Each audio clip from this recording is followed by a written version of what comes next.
Tokenization. This is one of the biggest things that we have been following all year long. We've been talking about it. I know that it gets annoying and, repetitive hearing about tokenization all the time. However, this is one of the biggest things happening around crypto. Almost $34 billion. Our high back in just the beginning of the year was 15.6 billion. We doubled that. And this is just a sector that continues to grow at an alarming rate. And it's something that almost everyone needs to be focused on. And also, when we're thinking about some of the networks here, we could see the networks across the board. Some of the biggest platforms, right? When we're looking at the platforms, Securitize is number one. Ripple already has a partnership with Securitize. They just partnered up with Securitize. Ripple also partnered up with Ondo. I mean, it's crazy because most of the names on this list are partnered up with a lot of major players that we study every single day in this space. Now, on top of that, right, we're starting to see the values across the board grow on these networks as well.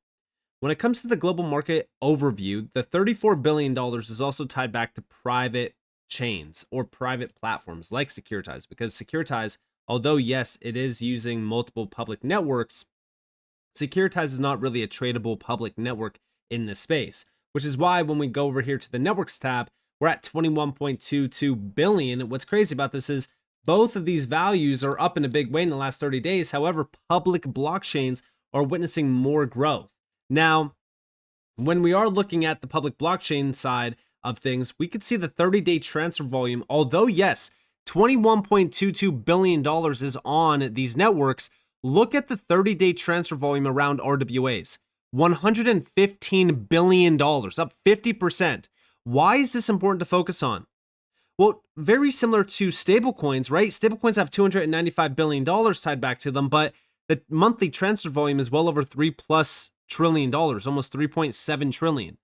This is very important because when it comes to the scope of total RWA tokenization value hitting these public chains, it's valued in the trillions and trillions of dollars within the next 5 years.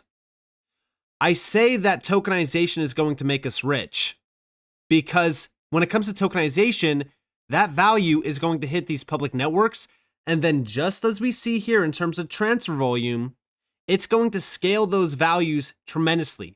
So there could be $16 trillion, which by the way is the projected value on public networks by 2030. There could be $16 trillion tied back to these networks, but the monthly transfer volume around that 16 trillion could be 30 trillion, 50 trillion, even $100+ trillion. Because again, when it comes to tokenization, these values, these things do not just sit on chain. They are going to be traded 24/7, 365. Now, I said something very interesting back in June, right? It's crazy because, June was 4 months ago. And in 4 months, we watched over $10+ billion get added to the global market overview for RWAs. I said $23.38 billion. That's the total value of RWAs on chain at this moment.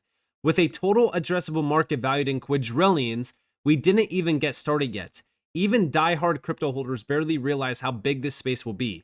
Everyone is missing the big picture here, which is the fact that trillions will soon flood on chain, and they won't just sit there. Think about the network effect that Bitcoin experienced, which allowed it to go from cents to 100K.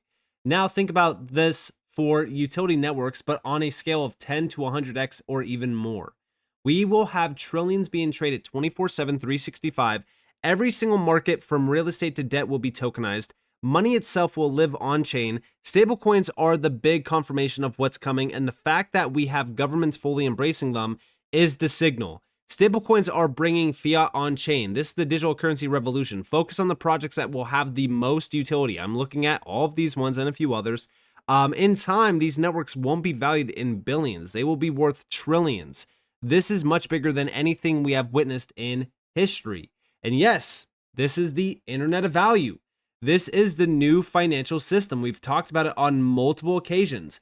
This was back in 2017 when Ripple posted about the Internet of Value. What's crazy about this is we also know that the Finternet, which is basically just the rewarded Internet of Value, this got announced back in April of 2024. This is just a year and, 6 months old. This is from the BIS, the Central Bank of Central Banks, the financial system for the future. confirming that a new system is coming.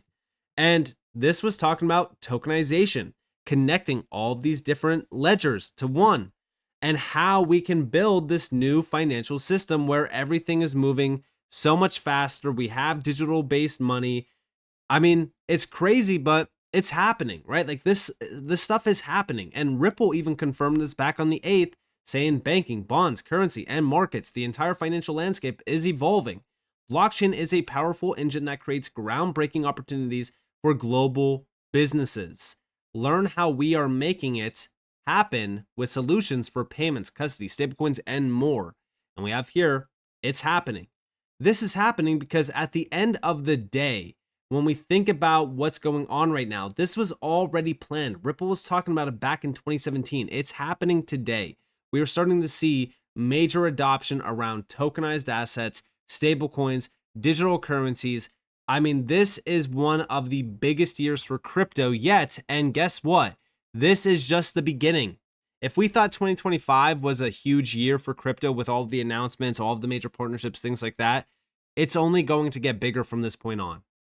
And we go back to BlackRock, right? Because BlackRock back in, Q3, they gave us an update. I actually believe that this was Q2. I might be wrong on that, but I do remember this specifically. So what they were telling us, and by the way, this is Larry Fink, the CEO of BlackRock.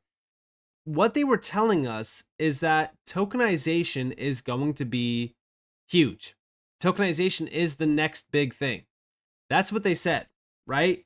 And what's crazy about this is today, BlackRock continues to focus on tokenization. BlackRock continues to push the boundaries of what's possible. Here we have the update from CNBC recently. This got posted from Nate Geralshi. We have CEO of the world's largest asset manager. We are just at the beginning of the tokenization of all assets. Yes, includes ETFs. Larry Fink on his positively evolving attitude towards crypto. I grow and learn. Good lesson here. And some of you still think crypto is a scam. Listen to this closely. I do believe we're just at the beginning of the tokenization of all assets, from real estate to equities to bonds across the board. It's very loud here. It is very loud. But it's good. Capital's at work, Larry. You like that. I love capital at work. Yeah. But there's $4.1 trillion of money in globally in digital wallets. A lot of that money is outside the United States. If we could tokenize a ETF, digitize that ETF, we could have investors who are just beginning to, invest in markets through, let's say, crypto. They're investing in it, but now we could get them into the more traditional long-term retirement products. So we look at that as the next wave of opportunity for BlackRock over the next tens of years, as we start moving away from traditional financial assets by repotting them in a digital manner, and then having people stay in that digital ecosystem. They can have their cash, and we have the largest cash money market fund that's tokenized called BITL. Our Bitcoin IBIT is now over $100 billion. $100 billion, I know, from nothing not that long ago. And 2 years ago, zero. Yeah, so I know. Well, you weren't always a huge proponent of crypto, as we know.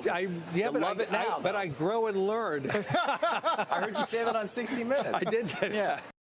And it's so funny, right? I grow and learn. It's definitely not the fact that, BlackRock has been around this space for years. Even when they were telling us that they weren't, they were always here. They were always a part of the big plan. Everything that we're now seeing today is just all dominoes falling into place. And what's crazy about this is we have over here as well.